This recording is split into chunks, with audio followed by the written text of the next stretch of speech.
Hello and welcome to this Blood Cancers Today discussion on myelofibrosis. I'm Prithviraj Bose. I'm a professor in the Department of Leukemia at MD Anderson Cancer Center in Houston, Texas. And I'm joined by several of my esteemed MPN-focused colleagues here, and I'll let them introduce themselves. Thank you. My name is Idoroenyi Amanam. I'm in the Division of Leukemia at City of Hope. I'm an MPN specialist that treats patients from new diagnosis all the way through to secondary AML and perform transplant as well. I'm Pankit Vacchani. I'm at University of Alabama at Birmingham, leukemia physician and associate professor of medicine at UAB with special interest in myeloproliferative neoplasms.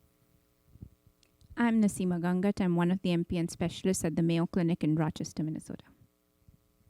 All right, thank you all for being here. Let's get right into this, as we have a lot of exciting content to cover.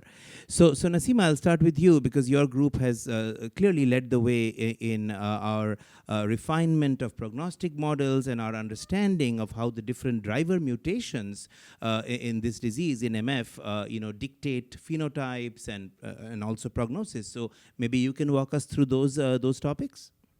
Sure. So the disease biology of myelofibrosis has had many advancements over the last 2 decades. Started with the discovery of the JAK2 mutation 20 years ago in 2005, followed by the MPL mutation 2 years later in 2007, and in 2013, the calreticulin mutation.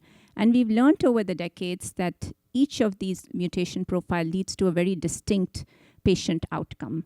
For example, patients with the type 1 calreticulin mutation have the longest survival. The median survival goes close to a decade, whereas patients with JAK2 and type 2 CALR have a median survival of less than 5 years.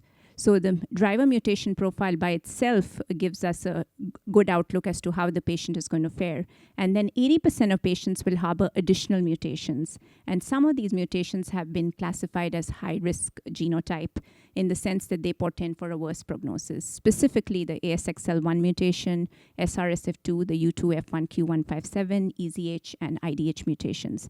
So I think based on the genomic profile, the driver mutation profile, plus the full NGS panel of these patients, we can risk stratify them appropriately and then inform treatments accordingly, and as well as counsel patients as to how their life expectancy is going to be over the years.